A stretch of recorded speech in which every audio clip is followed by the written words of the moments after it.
Okay, recording started. Welcome to the January 10th, 2013 study hall. Again, this is a continuation of a study hall theme that we first had about 2.5 years ago, which was problems on which algebra is either difficult or impossible. In most cases, that's impossible, so the idea here is to broaden your skill set to extend beyond your traditional kind of school math skill set. So in any case, that's our topic. What we have to do first, though, as usual, we have to go through all the rules just to make sure we're all on the same page with how this works and how this doesn't work and everything like that. So if you are an old-timer here, you'll know all this stuff already, but we do have to go through it each time just to make sure everybody's on the same page. So let's do that. The problem submissions. Again, please don't submit things that are too general. We've got a lot of people doing this lately. Seems to be more than usual, so, please don't. Please don't submit things that are like half the test at once, So like, how do I do all of geometry, or how do I solve problems faster? A good guideline is this. Topics that can last 60 to 90 minutes. So something like how do I solve problems faster would be, hours and hours and hours and hours, because that's every type of problem on the whole test. Same thing, we can't really do all of geometry in 60 to 90 minutes. At the same time, the other extreme is also not so great. Please don't submit problems that are too specific. Those are the reason why we have forums. There's the address for the forums. So if you're just asking about one problem and a couple of answer choices and so forth, then please post those on the forum. Again, if it would only need a few minutes, please go to the forum. We're trying for the sweet spot here. We're trying for topics that make legitimately coherent class topics, so 60 to 90 minutes, but are not, single problems. And then last but not least, please don't submit personal issues. So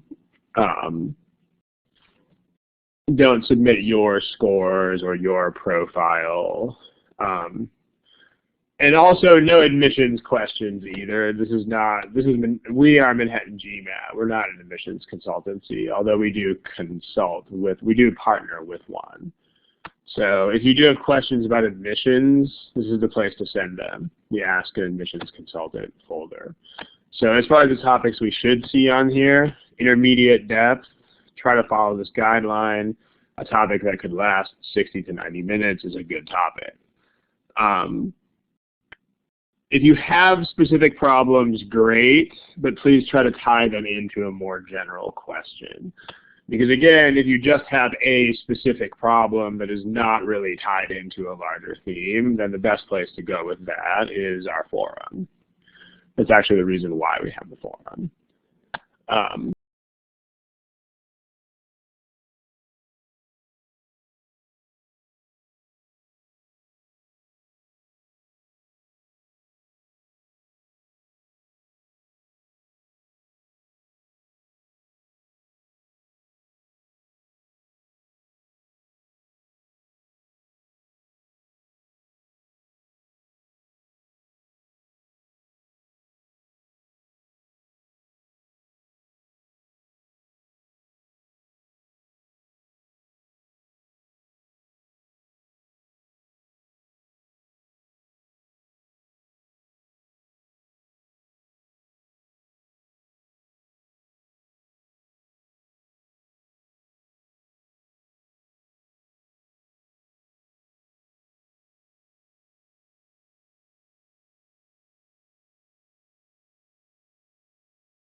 What's a good strategy for the GMAT is much too general of a question. And then what's a strategy for applying for an MBA? Again, that's an admissions question. That's something you would want to post on the Ask an Admissions Consultant folder in our forum. This problem is one specific question from data sufficiency, and this is a perfect forum post. This is someone asking about one question and a couple of answer choices, so you would just want to post that in the forum. And then finally, official guide problems, you can't use them. Some people are still submitting official guide problems, which is interesting because when you submit problems, you see this dialog box. You should see something that actually says, please do not submit these. And so, you know, that's not a joke, ladies and gentlemen. If you want official guide problem help, we cannot do it here or on the forum. So that's by express request of GMAT. So we have to honor that very seriously. Another thing, the archives. At this point, there are somewhere, I think, between 70 and 80 archive sessions of this program. So the archive is very extensive. It covers a lot of topics already. So please check the archives for topics before you post them. We get quite a few submissions that are basically duplicates of already existing topics. So if you want to submit something that has already been the topic of a session, what you should please do is give us some sort of new angle on that topic or some sort of aspect of it that has not already been treated. But go ahead and please watch the archived recordings first for the topic that you would like to submit. The archives are just further down. All you have to do is scroll down the same page that Thursdays with Ron is on. So scroll down and you will find this. It's a treasure trove of recordings for all to enjoy. So please check that out before submitting a topic. You know, you may find that your desired topic is already right there. Okay, those are the rules. When we say give me a smiley face, you should find the face icons over there on the left underneath your name. When we say give me a smiley face, I'm going to have you do that at various points here, just to make sure that you're on the same page with me before we move on. When I make that request, please don't put a smiley face in the chat box, because that'll get very, very overwhelming very quickly. If there are, 40, 50 of you guys putting faces in the chat box.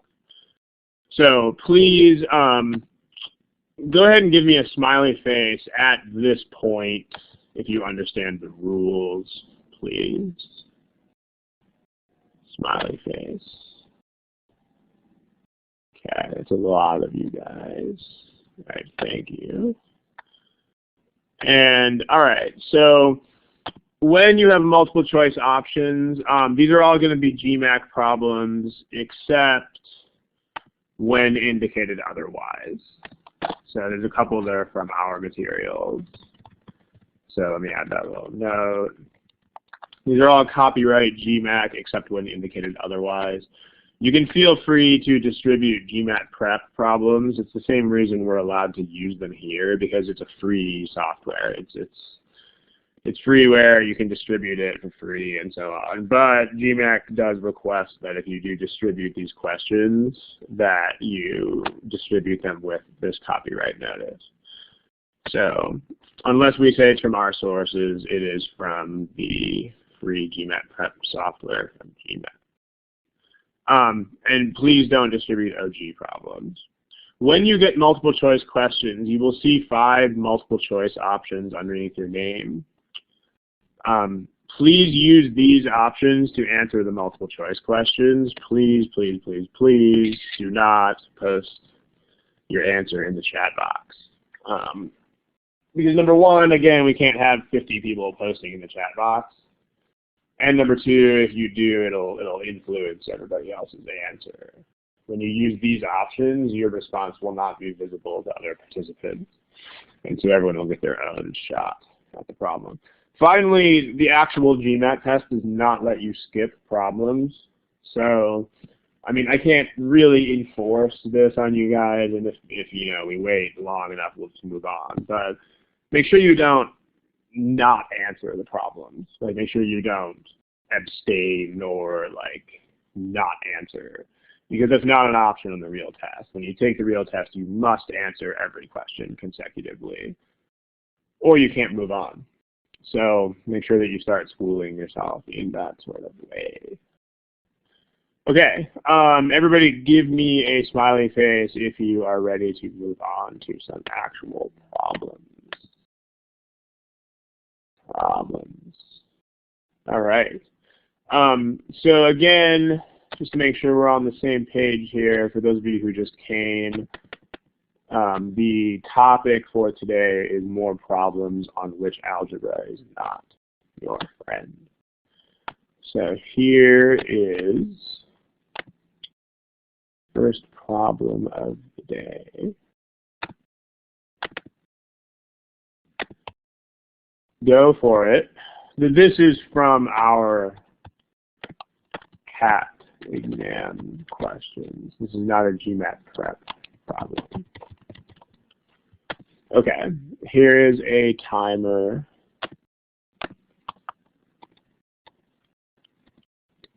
Go for it.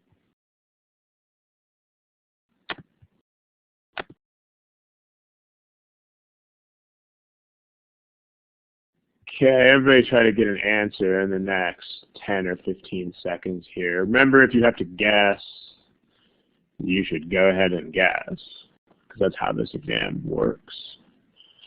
So,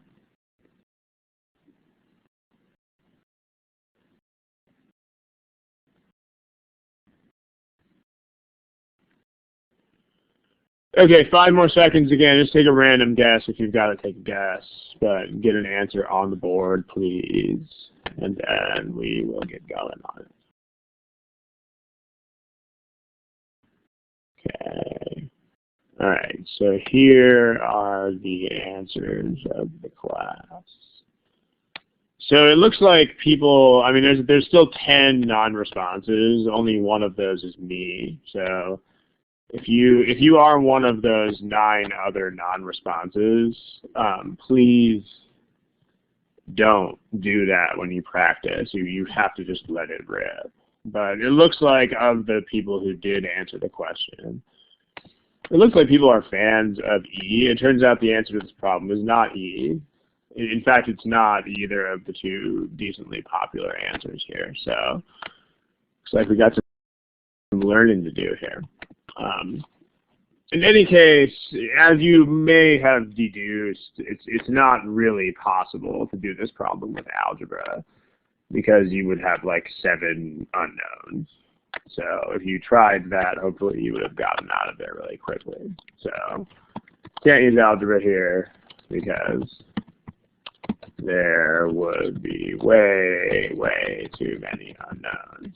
So, and there's also another clue, which is that they were all different integers. When you have integer restrictions on things, as we will variously see, it's a pretty good hint that you should be taking an approach other than algebra. So what we need to do here is we need to just look at specific cases. But first, let's just make sure that we are on the same page with what we're trying to do here in the first place. So the question part of the question is, what was the price of the most expensive appetizer? So just to make sure we're on the same page here, before you even start this problem, let's talk about what you should do before you even start a data sufficiency problem. Make sure you understand exactly what would sufficient mean and exactly what would insufficient mean. So, I mean, don't proceed to solve the problem until you actually have ideas of these things. So in the chat box, someone tell me, the question again is, what was the price of the most expensive appetizer? So someone in the chat box, can you tell me what would it mean if we got an answer that was sufficient to that question? What would it mean?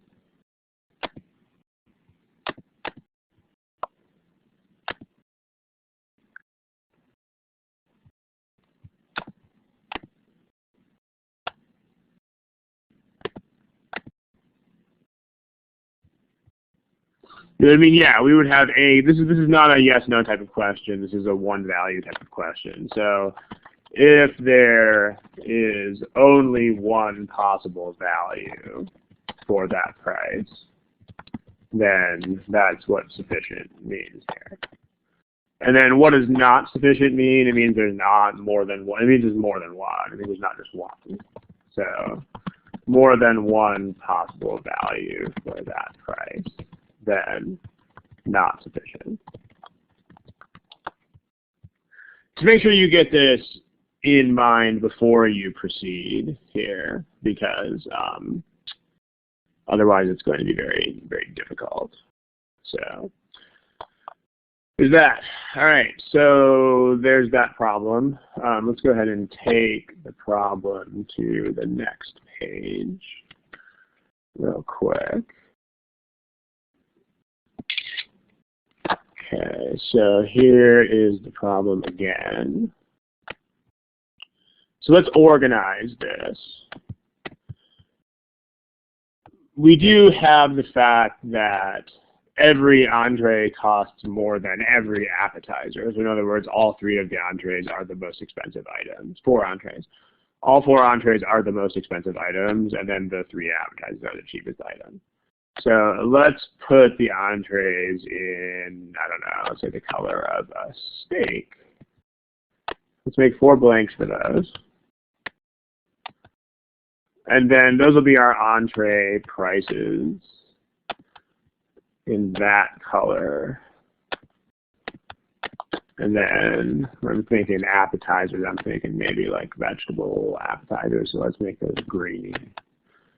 So 3 blanks for the appetizers. So let's make this in descending order from left to right. So this is another principle here that, you may not see it explicitly laid out as often as it should be, because it's just kind of implicit in a lot of people's treatment. But you should organize everything that is a word problem. Like, you should definitely figure out what's going on. Like, what's in the situation first, get it on the same page, make some sort of organizational device. So this is key. Organize. Organize. Like, whenever you have a word problem like this, on just about any word problem, you should try to make some sort of organizational scheme before you begin. Because if you don't, it's just going to be way too hard. I mean, it doesn't have to be anything super fancy. This is just 7 blanks.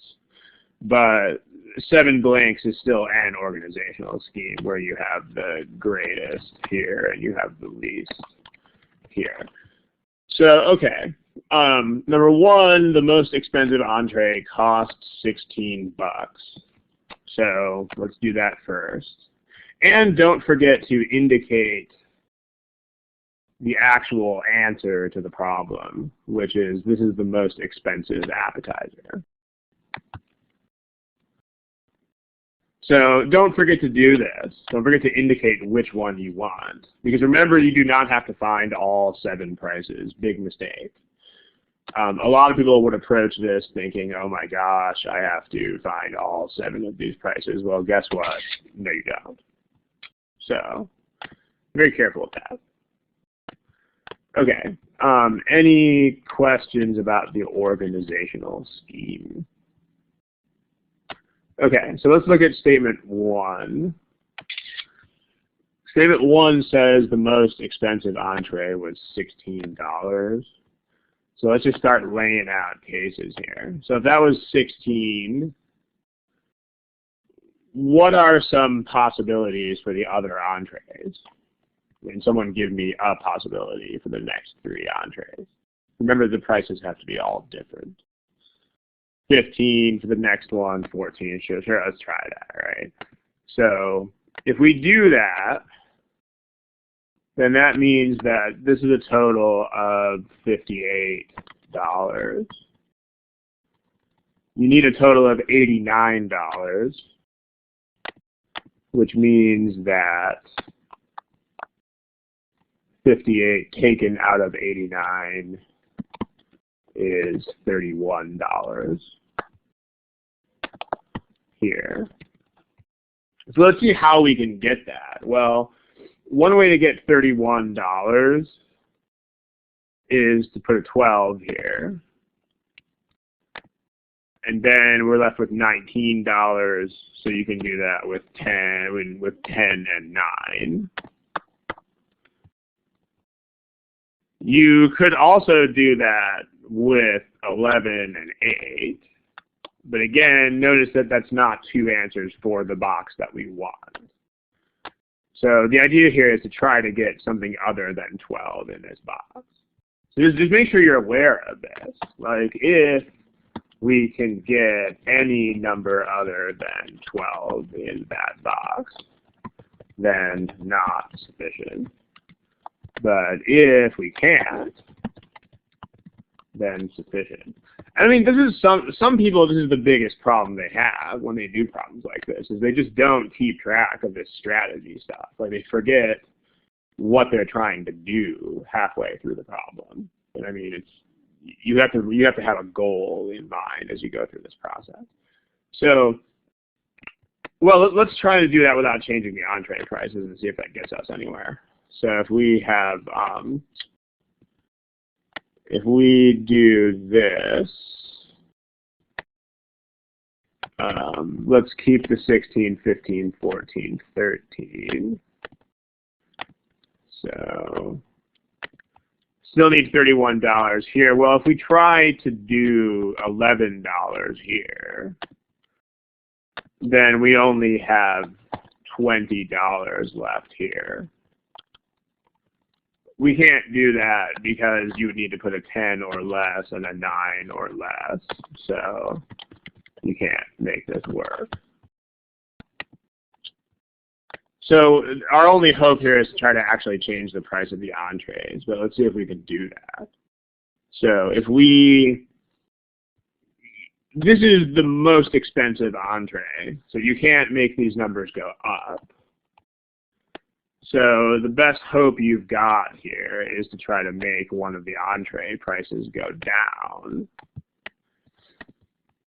And the smallest change you can make in the entree prices, because you can see what the issue is here, right? The issue is that the appetizer prices are brushing up against the entree prices. So you don't really want to make a huge change downward here, because then it definitely won't work. So let's just make the smallest possible change we can make, which is let's leave these as 16, 15, and 14. Then let's just make this 12. So that's the only thing we're actually changing at the moment. Let's see if that works. So now this is total $57. Well, here this is going to be 89 minus 57. So that looks like it's $32 that we're supposed to have. But this would have to be 11 or less. This would have to be 10 or less. This would have to be 9 or less. That's not going to work because that's only $30 or less in appetizers. So this can't work. So guess what, folks? Statement 1 is sufficient. You actually can't get any price for that appetizer other than $12. So the most expensive app must be $12. Sufficient. Statement 1 is sufficient. Any questions about that? Go ahead and put them in the chat box. So notice Ram says no. Is that a no to something on the board, or is that some sort of just no, I don't have any questions? If it's no, I don't have any questions, then you don't need to comment on that. But otherwise, if you do have a question, feel free. But notice that something here, I mean, almost everybody got statement 1 wrong, because we are now down to choices A and D. And collectively, only 6 out of 41 people picked those. So this means that for at least 35 of you, there's something here to be learned. So just make sure that you are paying attention to what's going on here, because there's a lot of stuff happening here. Organization is probably part of it. Like if you didn't organize this, and again, organizing can be humble. I mean, the only sort of organizing I did here is make 7 blanks, but even that is a big step. So if you didn't do that, I think you see what the problem here is. So there's that. And then there's this whole issue of testing numbers in the first place. If you attack this with algebra, you will not win. So the Albert says it seems like a lot to do in 60 seconds. Well, you don't need to do it in 60 seconds. I mean, remember that longer problems, you can take more time. You know, like taking 3 minutes on this problem is not a big deal, because then if you get some little short problem, it would take less than the average. You know, 2 minutes is not a time limit. If you think that it is, then you just won't finish any problem that is long. So be very careful with that kind of thinking. But not really. I mean, this is not a lot of effort. I mean, this is just subtracting and adding numbers, and you can take more than a minute to do it anyway. So there's that. Okay, any other questions on this? Also, Albert, if you,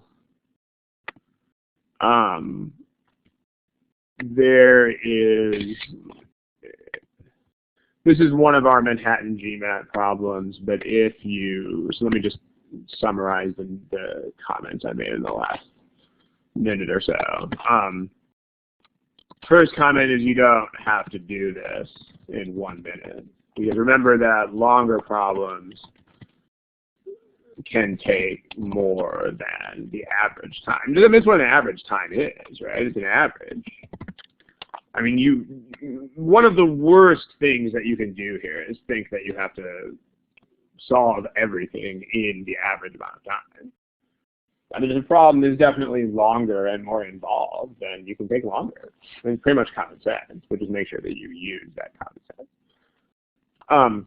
But also, there is, for a similar official problem, you can Google for a gmatprep problem that starts with, let me find the reference for you here. There's a problem that is decently, I mean, we still have to do statement 2, so we're not totally done yet, but it starts with these words. This is the question part of it. So Albert and others, this is a gmatprep problem that is a lot like this one. If you want to find that problem, you will find that it will definitely take you about the same amount of time. And again, if you limit yourself to 2 minutes, you're going to be in trouble.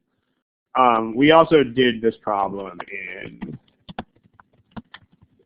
the November 4th, 2010 study hall. So you can look for it there too.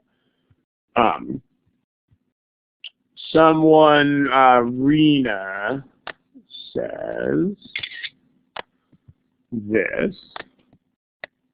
This is a good insight, yes. This is a valuable insight, yes. Because if a problem is restricted to whole numbers, then algebra can't really tell that difference. Like there's no way to make that distinction with algebra. So just make sure you know that. If you see like these things have to be integers, and then you see a whole bunch of other facts about them and stuff, then what you should be thinking is, okay, yeah, then I might want to think about doing not algebra here. As far as another way, there's not really on this one. So let's take a look at statement 2. So here's the question again. The question is here. So statement 2, let's use the same sort of blanks. The least expensive appetizer was $9. And again, what we are trying to do here is get that most expensive appetizer. That's right there. Okay, so now we know that this is $9. So let's take a similar kind of approach. If this is 9, then we could put a 10 here and put an 11 here. That's a total of $30. So that means that we would need a total of 89 minus 30, $59 for the entrees. So let's just see if we can make that happen. Well, if that's 12 and that's 13 and that's 14, that's a total of 39. So we can do that if this is 20. Okay, that works. So now what are we trying to do at this point? Like, someone tell me in the chat box, the goal now is what?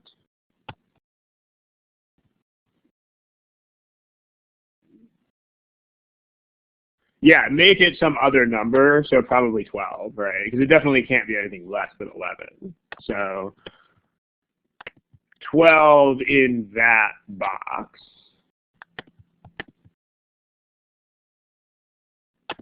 Well, let's see what happens. So if that's 12, 10, and 9, that's $31. And you know what we can do?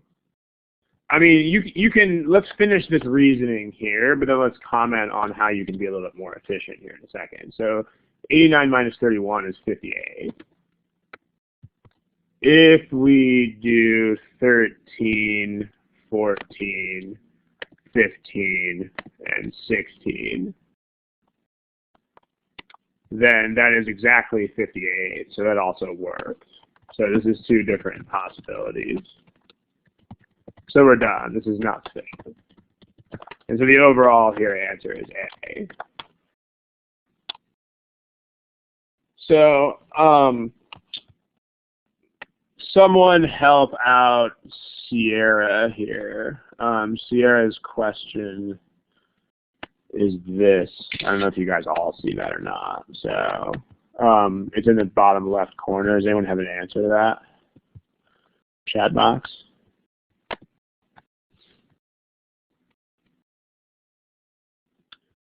Yeah, exactly. I mean, the $16 entree is from statement 1, so it doesn't apply here. I mean, if you were using the two statements together, then that would be an issue, but you aren't combining the statements. So just be aware of that. Again, it's this kind of basic stuff that messes people up a lot. You know, like, people are good at the math part and so on, but when it comes to the basic functionality of these sufficiency problems, just make sure you are aware of that. Also, one quick note here. We generated this solution kind of from scratch here, but notice that this solution, which I'm going to put a thin purple box around here,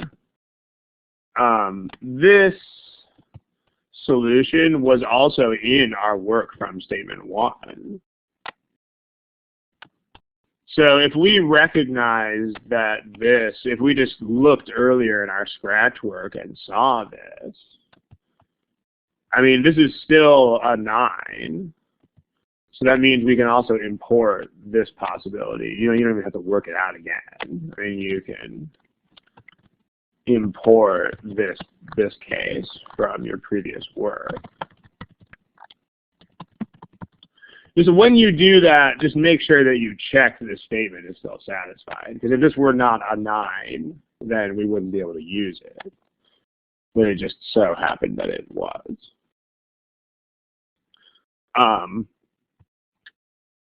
And let me give my usual answer to this last issue here.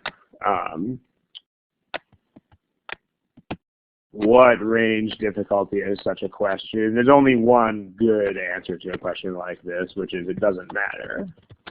You shouldn't care. Because remember that you will not ever be able to, you will not be able to even come close to estimating that on the real test. So therefore you can't strategize or plan around it. So don't try. It's just a distraction. Like, thinking about difficulty levels will never, ever, ever, ever help you in any way, and it can hurt you in a lot of ways by just pulling your brain power away from things that actually matter. So, irrelevant. Doesn't make a difference. But the point is to concentrate on how this works. So, there you go.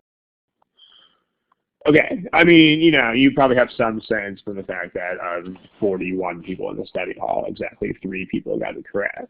So you probably have some idea. But still, it's not, you shouldn't care.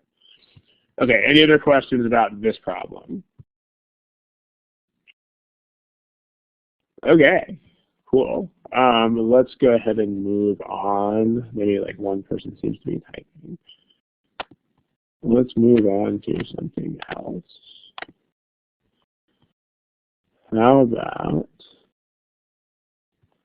this?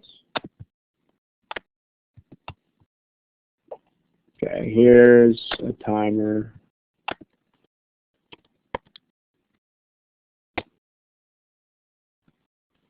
Go for it.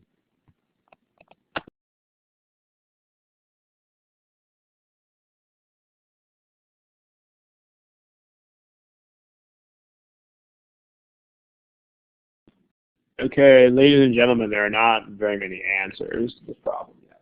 So please pick something.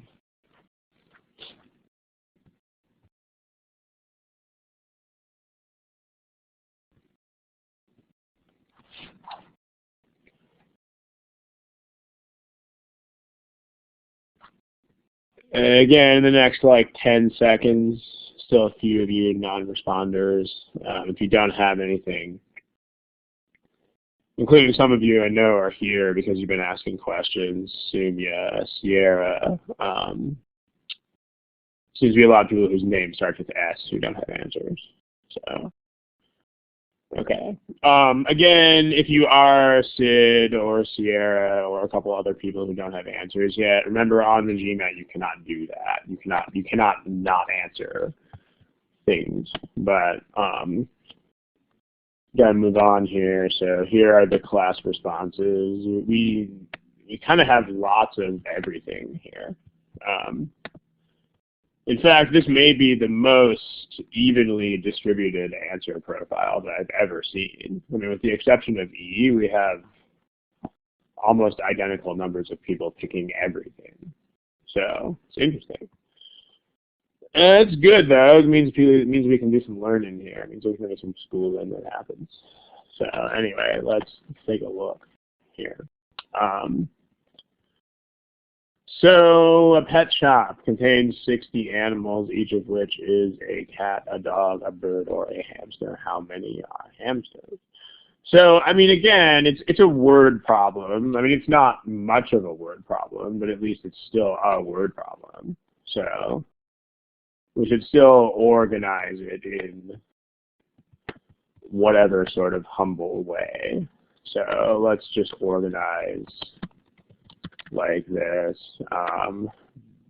Cat, dog, bird, hamster. I mean, notice it doesn't really have to be much more elaborate than this. I mean, this is not anything super genius, obviously, but this is still an organizational device. It will still help. So, still a thing. I mean, it'll definitely still help you organize your thoughts. So let's take a look at statement 1. So in statement 1, we know that the ratio of cats to birds is 2 to 3. And then we know that the ratio of birds to dogs is 5 to 2. So that means that dogs to birds is 2 to 5. Okay. does anybody know? Oh,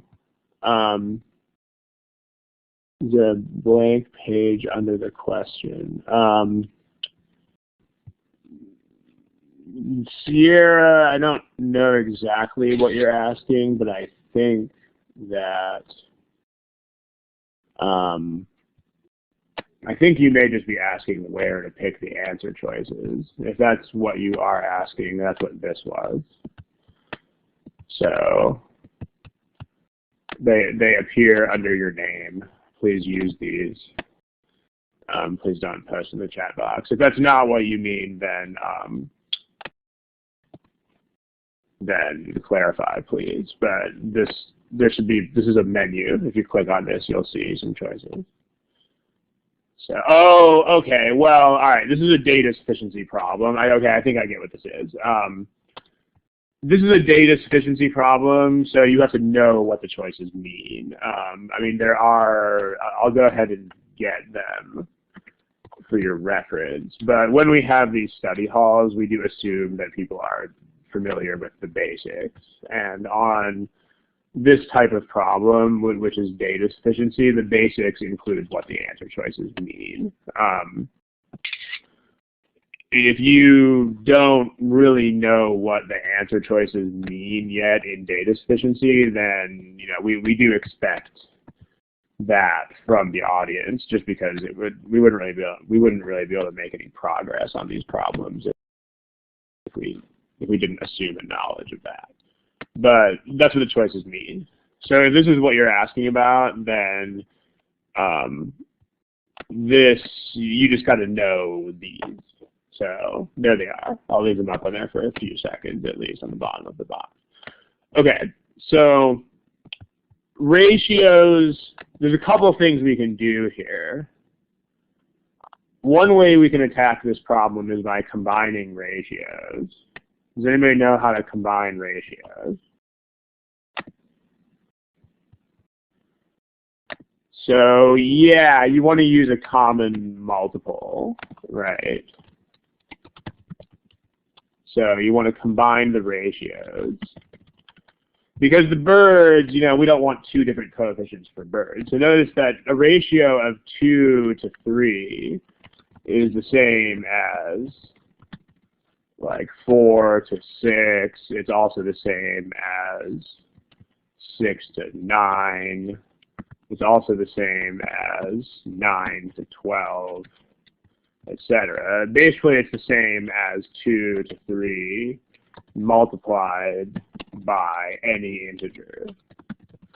So what we can do is we can just make that, because we want to make this the same for the bird so that we can combine all the ratios. So we can multiply that by 5 and express that as 10 to 15. And then same thing with the 2 to 5, we can multiply that by 3, and that'll give us 6 to 15. So this means that your overall ratio of cats, dogs, birds is 10, 6, 15. So that's your overall ratio. So now, what do you do from here? Like, remember, they still have to be integers. And why do we know that they have to be integers?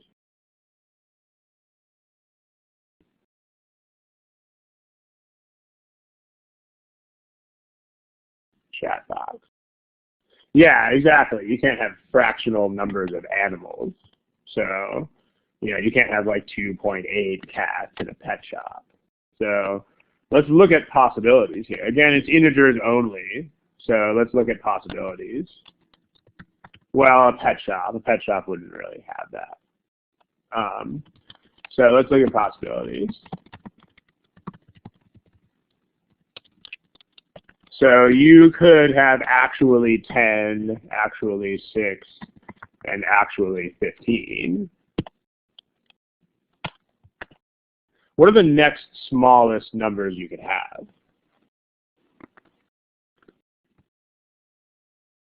Yeah, you could have 2 times the numbers in the ratio. You could have 20, 12, and 30. Let's see how these work out. Well, this is a total of 31. So 31 taken out of 60 means we have 29 hamsters. And then this would give us -2. Oops, that doesn't work. So there's actually only one possibility here, which is this first one. So there has to be 29 hamsters. So this statement is sufficient. So, but notice at the end of the day, you do have to do a step that's not algebra, which is you do have to look at whole number possibilities and ascertain that only one of them gives you fewer than 60 animals. So this is it. You got to have 29 hamsters. So statement 1 is sufficient. So that, I mean, only about 14 out of 42 of you guys realized the statement 1 was sufficient. So if you were in the majority, then make sure you try to figure out where you went wrong. Let me show you another way that you could do this, which doesn't even involve combining ratios. You could just make lists. Let's go ahead and take this over to the next page.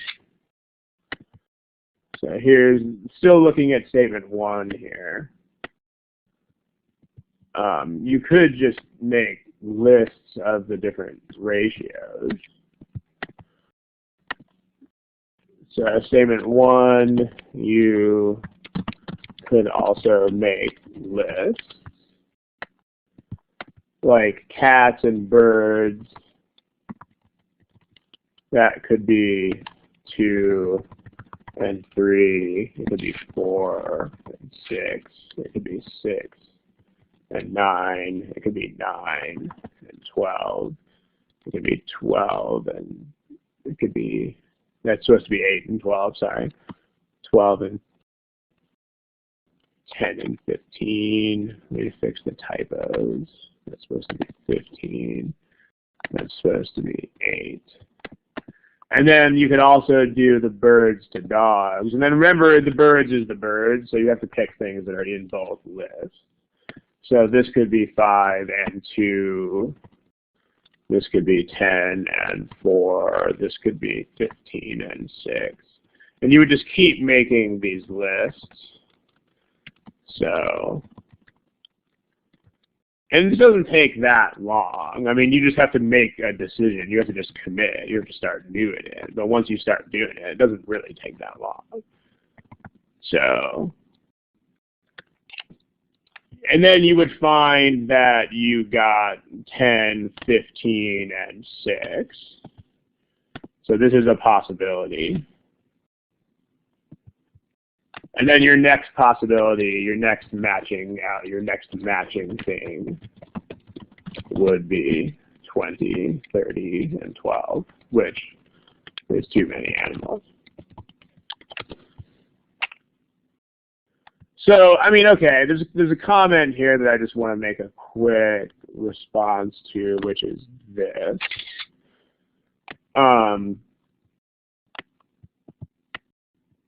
I mean, there's 2 things really that I have to say in response to this one. The first thing is, as soon as you got that many unknowns, you should have stopped. Like, you should definitely not have proceeded to do any work with that many variables. It's just not a thing. Like, if you have that many unknowns, just quit. Seriously, people.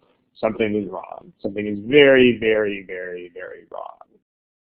Like, these problems never involve, like, incredible amounts of tedious algebra. So, yeah. And then also, don't forget that the topic of today's session is problems on which algebra is not your friend. So, that should have been a hint. I mean, yeah, that's there for a reason, ladies and gentlemen. So just be careful there. Once Albert, yeah, I mean, at some point, even if you, no matter what your algebraic approach is, Albert, at some point you're going to have to just test things to see whether they come up as under 60 or not. Like, you're not going to be able to avoid that stuff. So statement 1 is sufficient. But that's the whole point, is that they don't here. I mean, this comment, again, I mean, I understand this comment is mostly a joke, but it's still, a lot of people misunderstand the purpose of this test. Like, the entire purpose of this whole GMAT exam is to give you problems that don't submit to one approach every time. Like, that's the whole reason there is a GMAT, is that you have to be flexible in your approaches to it. So, I mean, you should just keep this in mind. I mean, this is mostly a test of whether you can attack things from lots of different angles.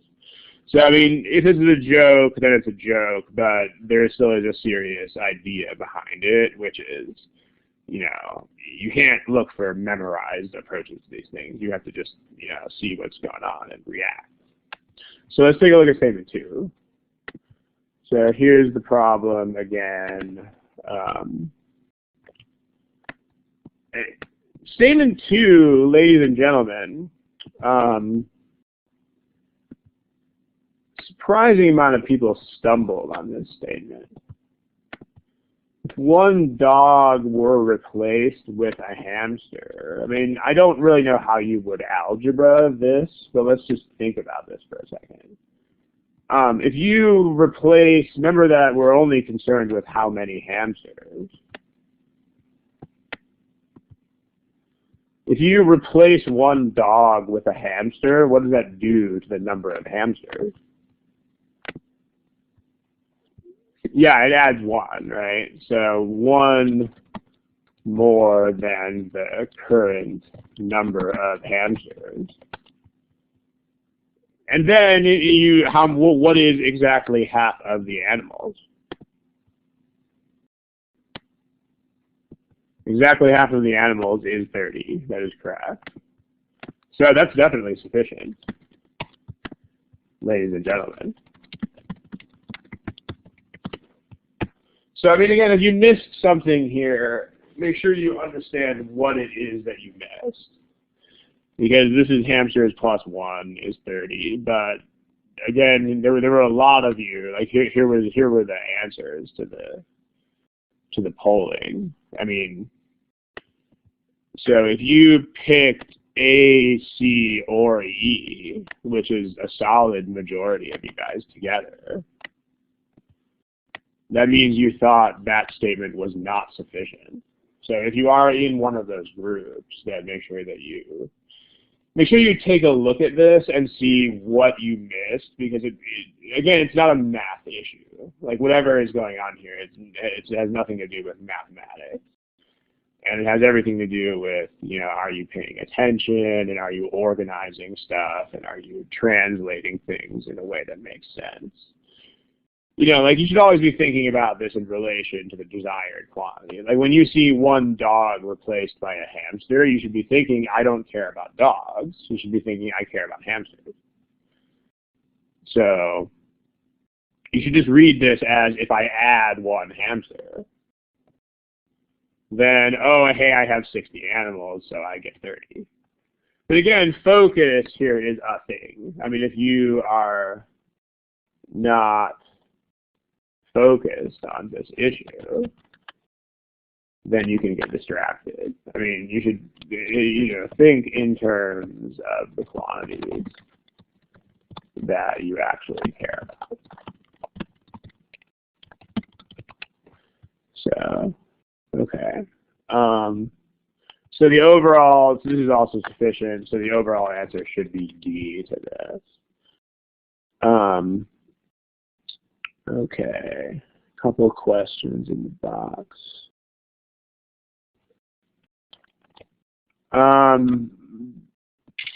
Someone says this. I don't know what this means because there's no 30 in statement 1. Like if you look back at what we got in statement 1, here's what we got. The only possible numbers of animals are 10, 6, 15, and 29. So nothing is 30 here. You may want to take a look at that again at some point. But yeah, that's not a thing. And then, will it ever happen that you get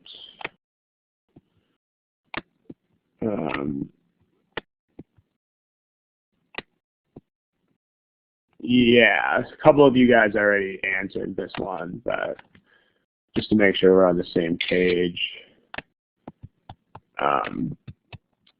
will you ever get answers that contradict each other is basically the question. The answer to that is nope. I mean, practically speaking, that's not a terribly important piece of information because it's not really going to help you solve problems, but it can detect some things that are mistakes. Like if you do think that you got 2 sufficient answers and they're different, then that means that at least one of those is incorrect. So that's really the only sense in which that could help you, because if you it's not going to help you solve the problem itself, so it's not a terribly important thing to pay attention to, but it's still a thing. Okay, any other questions about this problem? Go ahead and throw them in the box. Otherwise, we will move on to another one.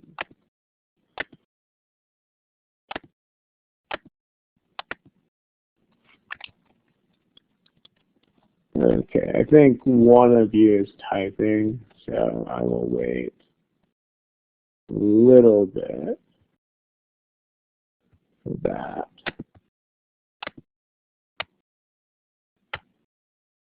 Okay, why don't you try this?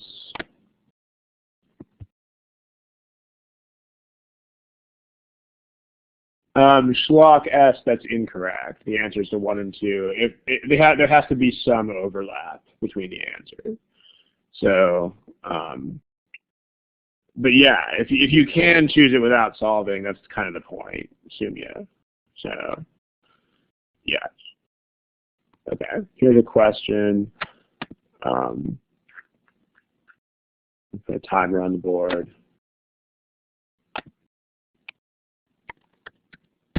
There you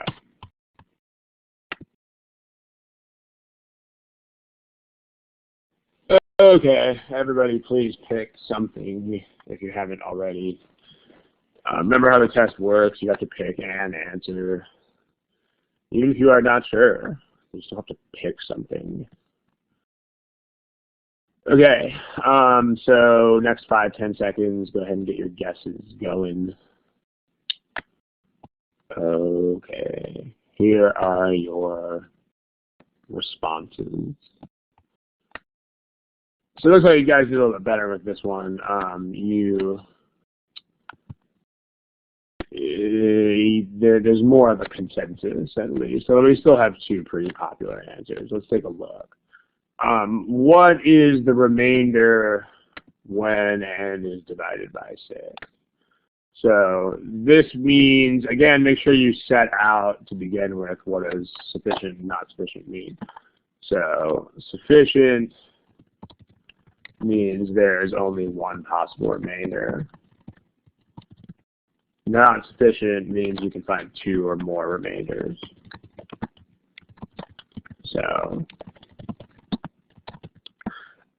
and generally the experience you'll probably have is that remainders with algebra are a little bit difficult or even impossible if you are talking about remainders with more than one divisor. Like if you're just dividing by 6 all the time, then you can make it pretty far with algebra. But here, it's a little bit tricky.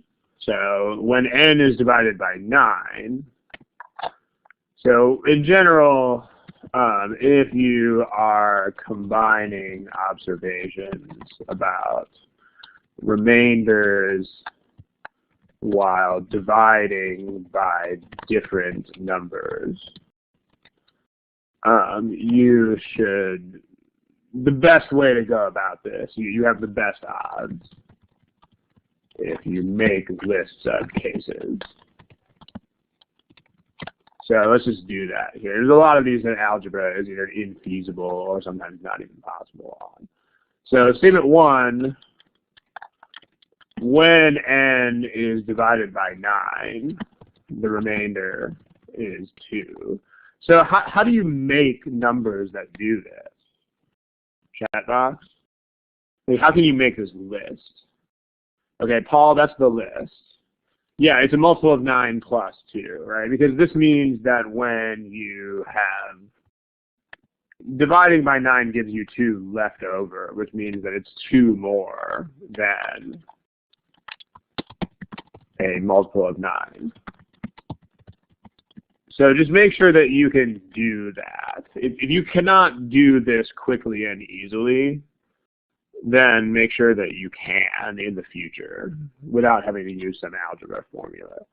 So it could be 11, it could be 20, it could be 29, and so on. So, but then what is the remainder? Remember, the question that we're trying to answer is what is the remainder when we divide n by 6. So this is the n possibilities, and then this is the remainder of n over 6. Well, if n is 11, that remainder is 5. If n is 20, that remainder is 2. So it's not sufficient.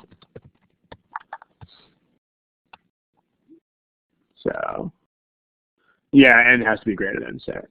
So that's not sufficient. Statement 2 is very similar. So let's just make the same type of list. When n is divided by 4, the remainder is 1. So that's going to be 1 more than a multiple of 4. So let's make n's, then let's find the remainder of n divided by 4. And remember that n has to be greater than 6, so we don't want to start with 5. So 9, 13, 17, 21, 25, etc. So when n is divided by 4, sorry, the question is, reminder, when you divide by 6, not 4. When you divide 9 by 6, you get a remainder of 3. When you divide 13 by 6, you get a remainder of 1. Looks like that's not sufficient. So now what we got to do is just combine the lists. So let's do that. Let's take this problem over to the next page. So here's the problem again. Because combining these in any other way is just sort of, if it were possible at all, it would be very difficult. So let's just combine those lists that we had before. So list from statement 1. So we have 11, 20, 29, 38, 47, 56, 65, 74, 83. 92, 101, okay, that seems like it's pretty far. That's far enough for me for now. And then from statement 2, so we have 9, 13, 17, 21, 25, 29, 33, 37, 41, 45, 49, 53, 57, 61, 65, 69, 73, 77, 81, 85, 89. And by the way, if anyone has any complaints up their sleeve about timing here, be honest with yourself here. This is not a very time-consuming process. I mean, you could easily make these lists on the board in about 15 or 20 seconds. Because all you're doing is you're just adding, like, you're just adding 4 over and over again. So, well, Paul, yeah, although be careful with trying to generalize that. So here's the first match is 29.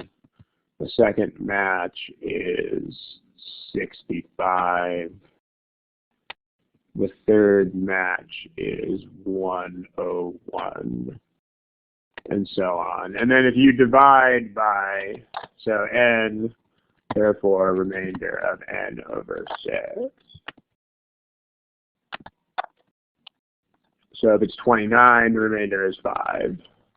If it's 65, then 6 goes into 60, so the remainder is still 5. If it's 101, that's 5 more than 96.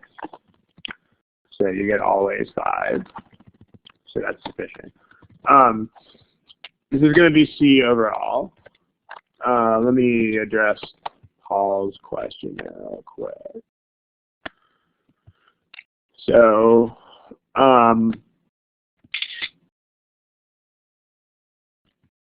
do we have to write this all out if we know the common multiple of this is 6? A couple of comments about this. I mean, if you got to be real careful with stuff like this because, like, for example, if you change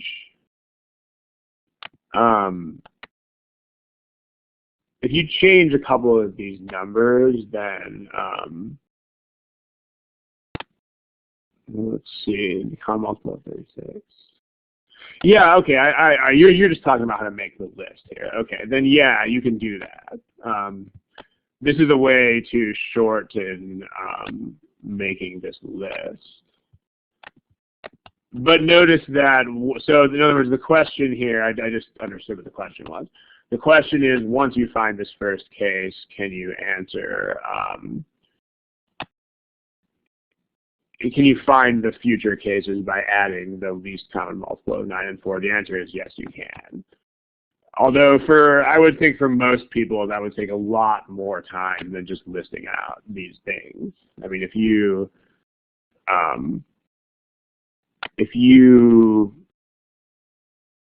just kept making this list, this is about 4 more seconds of work, and this is like 6, 7, 8 more seconds of work, so it's like 10 or 15 seconds of extra work. Assuming that if you don't get any common cases, you have to keep finding cases. I mean, you have to have. You can't combine the statements without finding things they have in common. So, like, there's no such thing as they don't have anything in common, because the statements have to be able to combine. So, you should just keep going. Yeah, you should. So let me put the question on the board just so that I'm not kind of talking into the air here. If you, okay. The first thing is this first question. There's no such thing as this. Like, this is not, there's no such thing as not having anything in common. So if you have this happen, this means just keep looking. Because there has to be, that's the essence of combining statements, is that you have to look for the cases that they do have in common. If you don't find them right away, you just have to keep looking. And then as far as how far should we calculate, you're saying you're not going to be able to memorize a rule for this, but until one of two things happen. Until either you actually get two different things to happen, which would be insufficient. If that happens, then of course you're done right away. Or you see a pattern. And I mean, again, this is the whole point of a lot of what's on this math test, is they want to see if you can recognize patterns in things.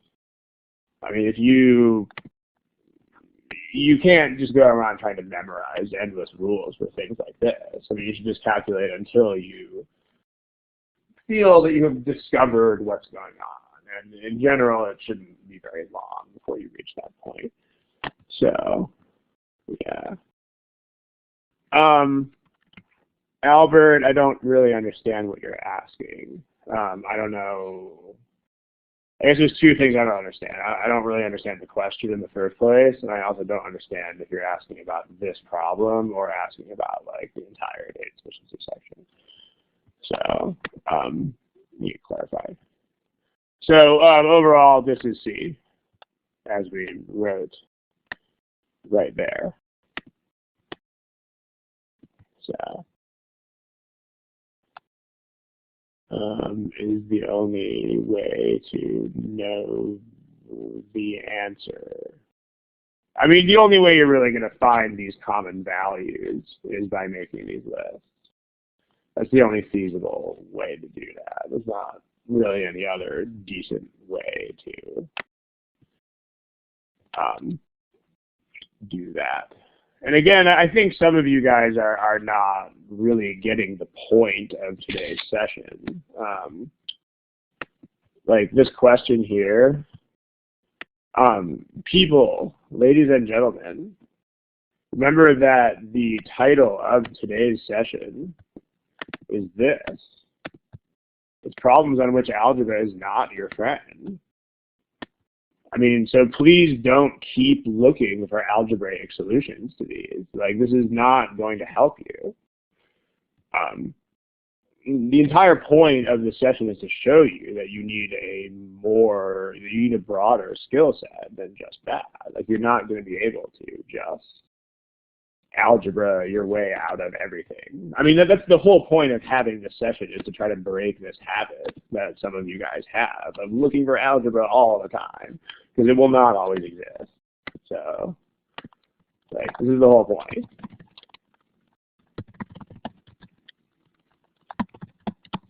There won't always be one. So just the point of this session in particular, as well as the last one with this title, is to get you to stop thinking like that. It's to get you to stop expecting there to be algebra all the time. Paul, they're probably about the same. But you shouldn't let that limit your way of thinking about them in general. So, Schlock, I don't understand what you're asking me. I don't know what you mean by pattern. So maybe you could clarify that.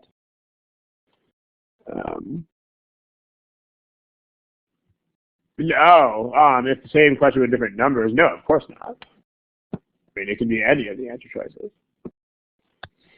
So you have to investigate. You could make that be absolutely any of A, B, C, D, or E. Okay. Let's see if we can get one more problem in before we move on here. Although it seems like a bunch of people are typing things. This is a pretty good question here, so let's address this.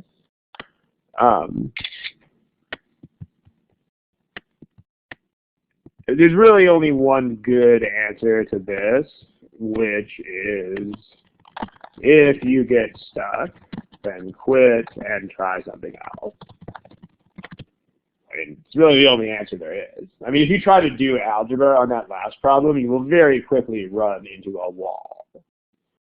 Because you would have like, 9 times some integer plus 2 equals like 4 times some other integer plus 1.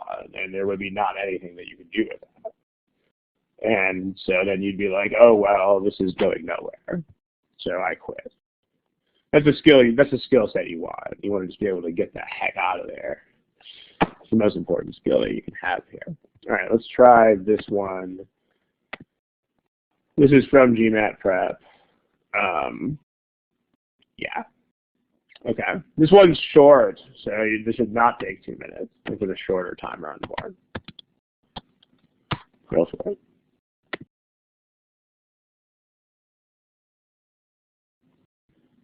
Okay. So this is a quickie. Go ahead and pick something if you don't have an answer to that. This one you guys got almost unanimously. So this one, I don't really know how you're going to reasonably do this with algebra, but with this one, you just want to pick a number. I mean, if n is any prime number greater than 3, in other words, absolutely any prime number greater than 3 at all,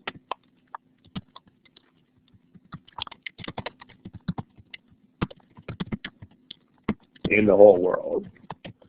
So you can just pick one, and since these are number answers, as soon as you get one. So I mean, let's talk about this. If you, how many numbers do you have to plug in here?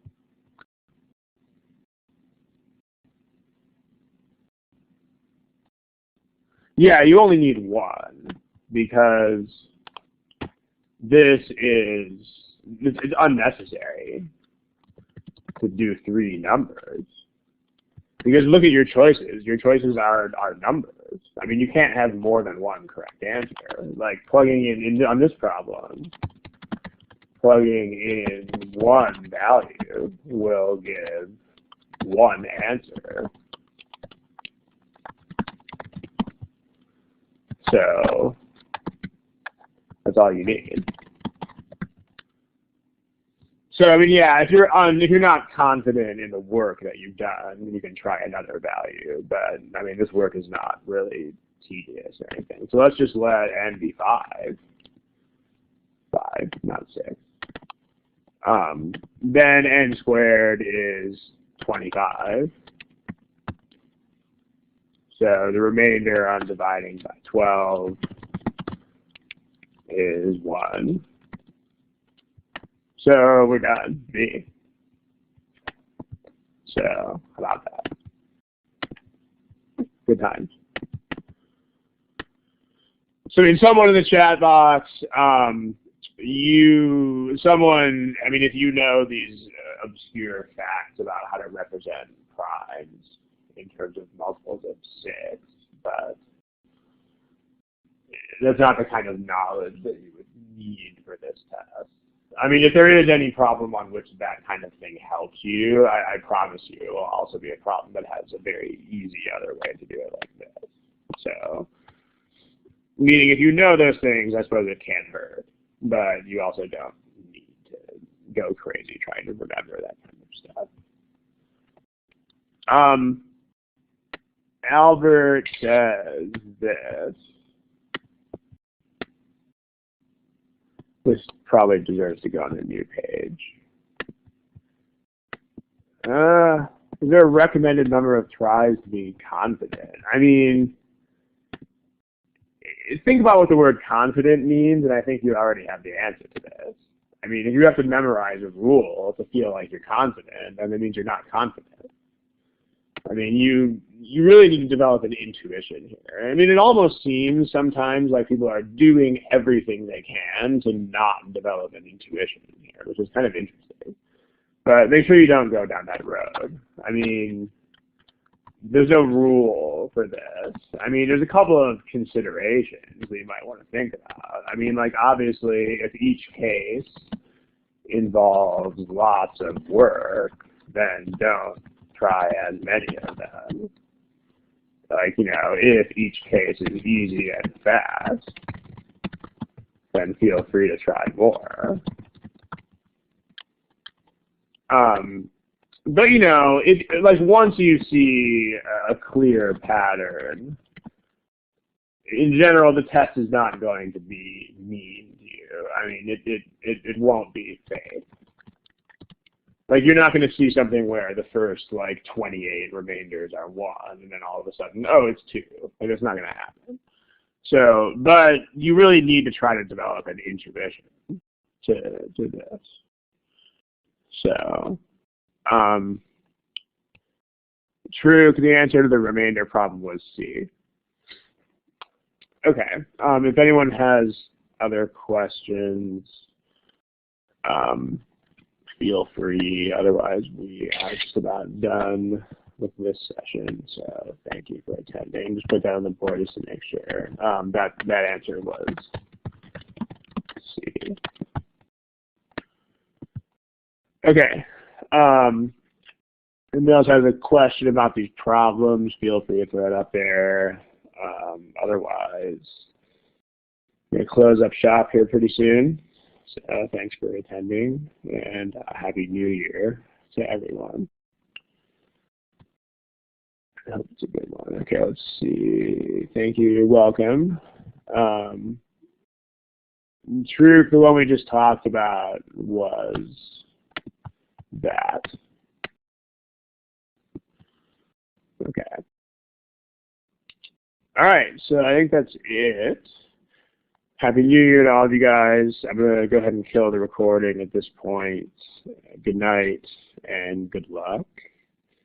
The next session is, I believe, in 2 weeks, but you should check the site just to make sure. So I will see you all soon enough.